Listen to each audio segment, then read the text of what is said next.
ఐఐటీలో triple ఐటీలో BTech చేయాలనేది మీ డ్రీమా? అయితే ఇది ఇండియాలో ఒకే ఒక యూనివర్సిటీ వల్ల సాధ్యం. అదే జేకే లక్ష్మీపతి యూనివర్సిటీ. ఇప్పుడే సంప్రదించండి.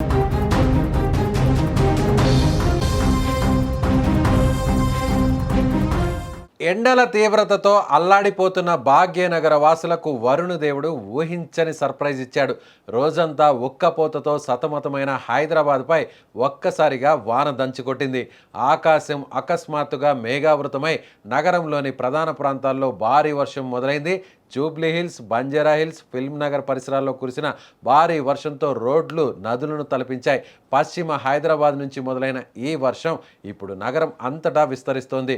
వాతావరణ శాఖ సూచించినట్లే అకాల వర్షం నగరాన్ని ఒక్కసారిగా ముంచెత్తింది.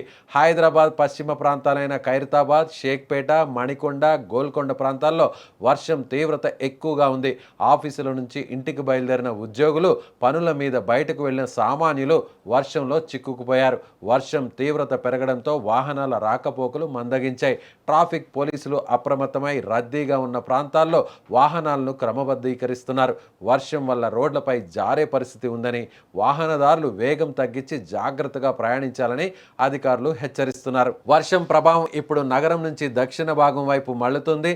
చార్మినార్, కార్వాన్, రాజేంద్ర నగర్ వంటి ప్రాంతాల్లో రాబోయే కొన్ని గంటల్లో భారీ వర్షం కురిసే అవకాశం ఉంది.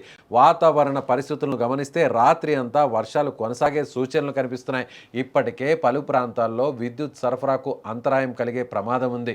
ముందస్తు చర్యల్లో భాగంగా అధికారులు విపత్తు నిర్వహణ బృందాలను సిద్ధంగా ఉంచారు.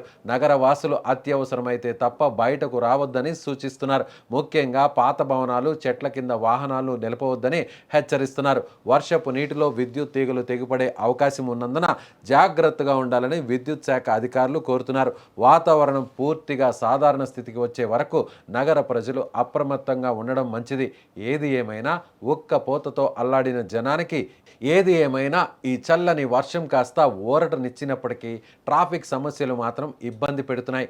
అధికారుల సూచనలను పాటిస్తూ సురక్షితంగా గమ్యస్థానాలకు చేరుకోవడం ఇప్పుడు ముఖ్యం. ప్రస్తుతం నగర వ్యాప్తంగా వర్ష ప్రభావం కొనసాగుతోంది. పరిస్థితిని ఎప్పటికప్పుడు సమీక్షిస్తూ లోతట్టు ప్రాంతాల్లో నివసించే వారిని సురక్షిత ప్రాంతాలకు తరలించే ఏర్పాట్లు చేస్తున్నారు.